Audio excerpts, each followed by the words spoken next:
Hey, today I'm going to show you the most important ingredient to achieving long-term sexual sobriety in recovery.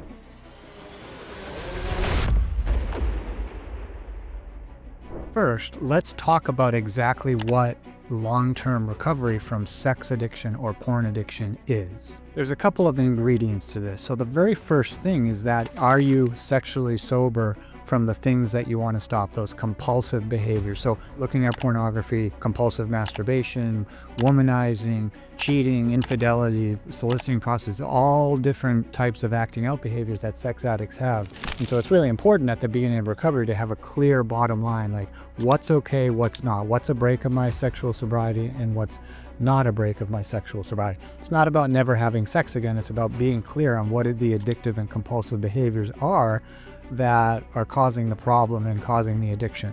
So it's really important to be clear on that. So obviously, long-term recovery from sex addiction includes long-term abstinence from those bottom line behaviors, the ones that are problematic in the sex addiction. So that's really obvious, but are you sober or not? Now, not just being sexually sober for 2 weeks or sexually sober for 1 month or sexually sober for even 6 months, but years and years of time put together. And I struggled with this for many, many years. Right now, it's been over 16 years since I acted out on my bottom line behaviors. So I'm 16 years sexually sober. The definition of that has to start with, are you sexually sober for a significant amount of time or not? So any kind of recovery has to be, first of all, geared towards not just being like, okay, I relapse here and there every couple of days, every couple of weeks. That's a disaster in recovery.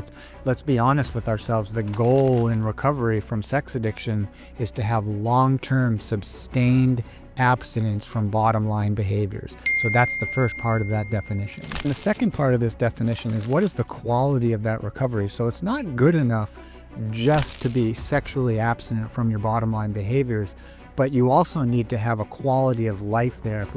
If you're sexually sober and you're miserable all the time, if you're sexually sober and you're treating your partner really badly and you're just sort of miserable in your life, the quality of that recovery is not very good, and the likeliness that you're going to relapse is much higher.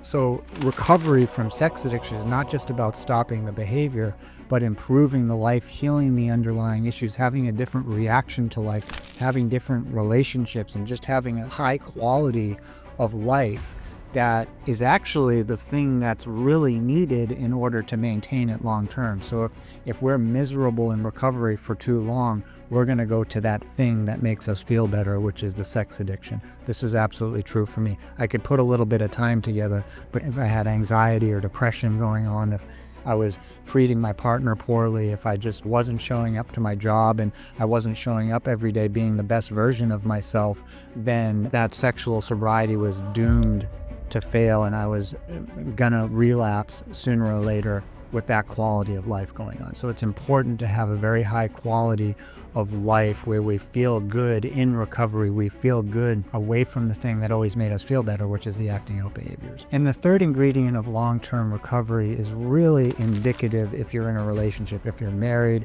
or you have a partner. Like for me, when I was in the throes of my addiction, it hurt my wife very badly. I actually almost lost my marriage over it. We've overcome that and come through it, and things are really good.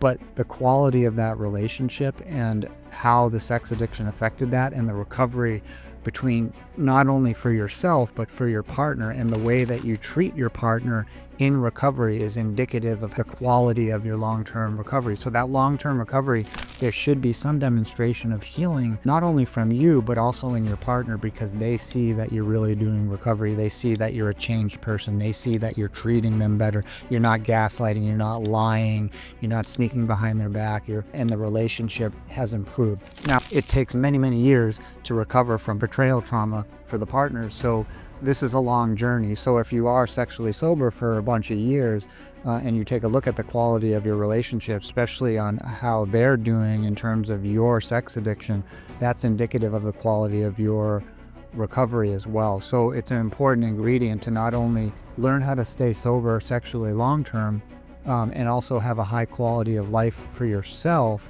but also to really work on that relationship and get better at being in the relationship and in recovery from the trauma that perhaps you put your partner through. So that's an important thing. So it's really three things. Are you sexually sober long-term or not? This is what's long-term recovery from sex addiction. Is the quality of your life good inside of that sexual sobriety? And then what's the quality of your relationship if you are in a relationship? Is that going well? Is there healing there? So those three things are how I define success, or what I define long-term recovery to be. Hey, if you're tracking on this and you're enjoying this video, please consider liking and subscribing to the channel. It allows more people to see videos like this. Also, drop a comment below, ask a question, let us know what you think. These are all things that we encourage and things that help us reach more people. So what is the main ingredient that helps somebody achieve long-term recovery, just like I just defined it? The answer to that is, have they become, quote, interested in recovery? And so what I mean by that is recovery is actually a win-win. If you do recovery correctly, like in my program, when I work with the guys, we establish sexual sobriety, but we also heal underlying issues. We start to look at the life problem. Somebody told me in early recovery, Russell, you don't have a sex addiction problem, you have a life problem.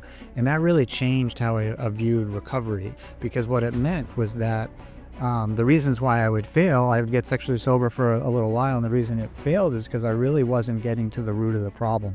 Acting out, porn addiction, sex addiction, all the different acting out behaviors is just a symptom of a deeper issue. And if we don't heal the underlying issue, the fears, the beliefs we have, the reaction to life we have, the things that make us miserable in life, if we don't heal that, we're going to utilize our crutch of sexual acting out in order to feel better. We stay in that cycle and we do it over and over and over again. So it's really important to heal those underlying issues. But the thing that's really amazing about healing underlying issues is that when we do that, we not only stay sober sexually long term, because we're healing the thing that we try to medicate with the sexual acting out, but we also start to feel better in life. We show up better, our relationships get better, our thinking gets better. So as I take my men through the curriculum in my program, they take a look at these things. So they start to heal underlying issues by getting honest with themselves about their fears, their beliefs, their reaction to life. They start to think differently. They start to behave differently as a result of those things that they're seeing. And as a result, they start to feel better. And the mental obsession, the thing that brings my clients back to the acting out behavior over and over again, the mental obsession goes away and it becomes much easier to stay sexually sober. But what happens is life gets better. All of a sudden I don't feel depressed. All of a sudden I don't feel anxious. All of a sudden my relationships are getting better. I'm treating people better. I was able to wake up and do the best I could each day, go to bed feeling satisfied that I did the best I could in that day, and I just felt better. And so what happened is those positive benefits of recovery made me want to do more recovery. So I became, what I said at the beginning, quote, interested in recovery and personal development. So what I have found is the people that are most successful in long-term recovery from sex and porn addiction are the people that kind of fall in love with recovery and personal development. Why? Because it benefits their life. It's not just about, oh, I need to do this stuff so I can stop, I can make things right with my partner. I need to do this stuff so I can get sexually sober. It becomes a thing where I do recovery and personal development, and I keep growing as a person, not just because I want to have good recovery, but I love the benefits that it has in my life. And so they become interested, and then it's just automatic. Like I just, for the last 15 years or more, I wake up eager to do the best I can every day, eager to continue to self-reflect and to grow as a person, to eat better, to exercise, to just be the best version of myself and continue my recovery and my personal development. Not so much anymore because I just need to maintain my sexual sobriety, but just because it brings amazing things into my life. My life is better than I ever even could have imagined it would be. And so I find the people that they start seeing those benefits in early recovery, it sucks them in. They want more and more of it. They start, doing all the recovery activities. They do the personal development stuff. They start helping other people do the same thing, and they just get excited about recovery and personal development, and then this thing of recovery just becomes automatic, and they're not even thinking about acting out. And those are the people that just go along and they do really good, and they, like myself, 16 years sexually sober, I'm no longer relapsing every 3 days or relapsing every 2 weeks and kind of saying to myself, oh, not a big deal, I'll try harder this time. It's just, it's what life is. Like, I no longer act out on my bottom lines, period, end of story. And my life is fantastic. So the key here, the biggest ingredient that I see people that are success is that they become interested in recovery and personal development, and it just brings them into this amazing life.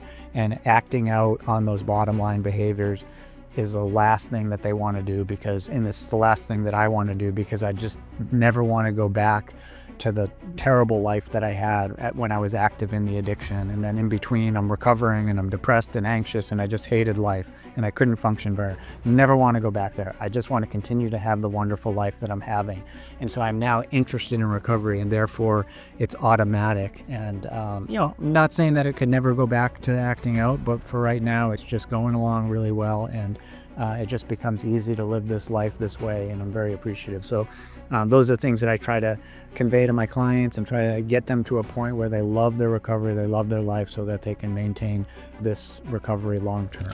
Hey, if you're tracking on this and you're loving this video and it makes a lot of sense, and you're really out there struggling like I did for many, many years, I was in 12-step groups and doing therapy and all this stuff, and I couldn't get sexually sober no matter what I tried. If that's you and you're struggling with this, I put together a really amazing program. We have a whole bunch of men in a community of men that are going through a curriculum, getting recovery, achieving long-term sobriety, and healing in their relationship. If you're interested in talking to us about how we could help you achieve that same thing in your life, click down below. There's a link, a website where you can go in, check us out, schedule a call with one of my recovery advisors, and we see if what we do in the program could potentially be helpful to you. And if at the very least you get on that call and you don't end up joining the program, you'll learn a lot about recovery, and we'll have, kind of map out a specific plan for you and how you could get there regardless of whether you end up working with us. So check out that link down below in the description, and look forward to talking to you if you do that. If not, like and subscribe. Check out some of our other videos. There's a lot of really good information on this channel, and we look forward to serving you and talking with you soon. Thanks.